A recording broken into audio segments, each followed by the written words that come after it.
Is Hollywood on the brink of final collapse, or is it about to enter a new renaissance? The answer is more complicated than you might think. The reality is Hollywood isn't just one thing anymore. It's a complex beast with a lot of different situations and even different industries running in different spaces. One person says the industry is dead.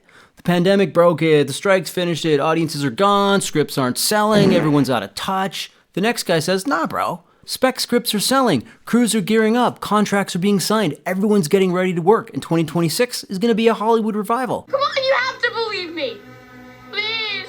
Hollywood is producing content, but the reason it's dying is because it stopped producing events, and fragmentation destroys shared attention, making events harder to create than ever. Events only exist when millions of people are paying attention to the same thing at the same time. Is mayonnaise an instrument? Both of these guys are talking about the same Hollywood, the legacy studio system. But if we zoom out a bit, Hollywood is actually several parallel media universes fighting for eyeballs. There's the studio system, bloated with legacy IPs, endlessly rebooting itself because it's so scared of taking risk, or maybe just because the execs who've probably never actually watched a Marvel movie determined that's maximum efficiency. They've bolted on premium streamers like Disney+, Max, HBO, Paramount, and Peacock.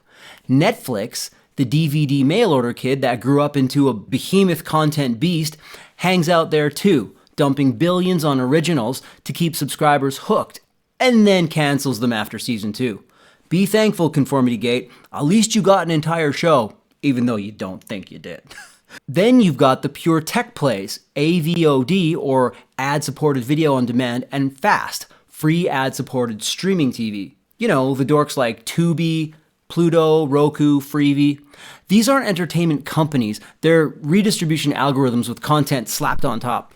Barely any real originals, just smart curation of whatever's cheap. Then there's the indie world avoiding gatekeepers, trying to survive on scraps via YouTube, Pluto, and Tubi. And then at the base, the creator economy, where lone wolves and skeleton crews are dropping full movies and series and weirdo docu-narratives straight onto YouTube, Rumble, TikTok, and wherever else, making old Hollywood look like a dusty optional side quest. Dave's not here, man. Or they're just dancing around and doing strange skits, or maybe rambling on and on about Hollywood like some lunatic.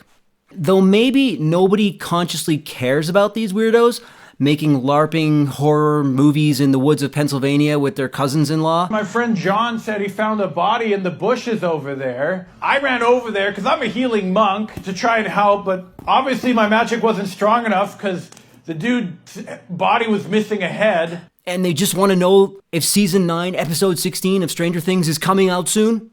All of these streams of media do one thing: fragment attention. All this exists at once, and none of it agrees on what entertainment is supposed to do. That's why every conversation feels contradictory. People are arguing from inside one ecosystem while ignoring the others. These guys are playing football, and those guys are playing soccer. Same thing, dude. No, it's not. Well, that's just like, your opinion, man. The big problem in the main Hollywood is the ever-fattening IP slop. This is where people check out. It's like Mr. Creosote in The Meaning of Life, eating everything on the menu and then exploding. Good afternoon, sir, and how are we today? Better.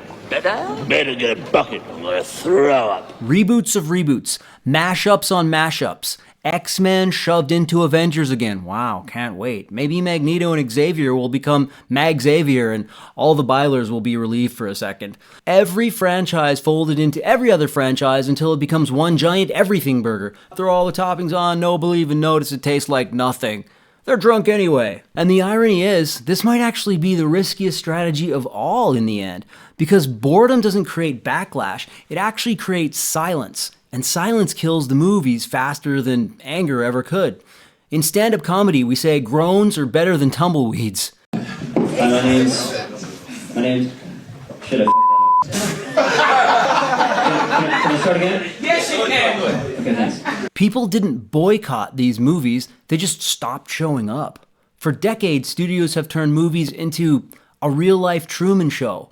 Perfectly predictable, safe, and hollow. What's making this worse is the corporate Hollywood just eating itself into bigger and bigger movie mind flayers. And it's just going to form into one giant, like almost communist conglomerate. Once Netflix buys Warner and everybody is controlled by the same guys at the top, What are they even going to give us? Coming this summer, super action movie starring Superman, Gandalf, Batman, and Eleven, fighting off Sauron, Darth Vader, Godzilla, and Voldemort. What? Stranger Things matters here because it proves something important. Was it totally original? No. The cliche going around, it was a love letter to the 80s. E.T., Aliens, Goonies, Stand By Me, Spielberg energy. But it wasn't Ghostbusters 9. It wasn't E.T. Part 2. It had its own characters, lore, plot. Yeah, tell me, I don't want to hear it. Magic systems, mythology, its own internal rules. And people showed up. They showed up to the theatrical finale in massive numbers. They argued about it, and they cared. Even the people who hated it cared enough to dissect it. And people say, well, imagine writing a finale so bad that the fandom goes delusional and thinking there's another ending. What about, imagine you write a story people care so much about that they go delusional hoping there's more coming because they're freaking their jeans when it ends. And that's the key difference. If you create a world people can feel part of and people believe is original and unique, they pay attention and engage, even if it does end in a mountain of confusion and half-baked plot lines. Right. Crystal clear sparkling water. Ugh, passion fruit? Blech.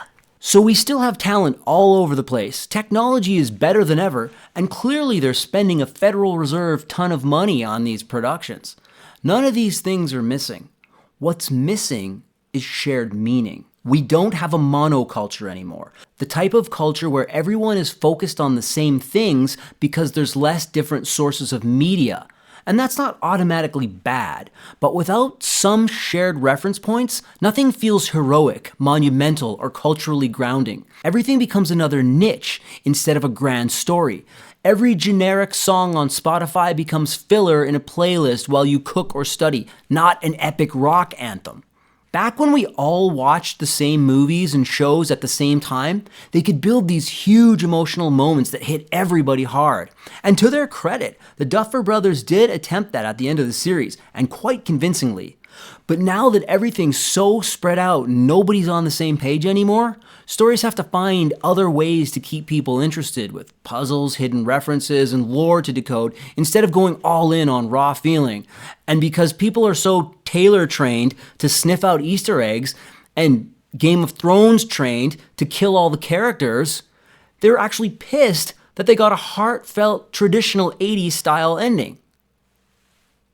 Movies are treated like video games now, things to solve. And when entertainment stops asking you to feel something, people reach for their phones. Back in the day, movies made you cheer, cry, or punch the air.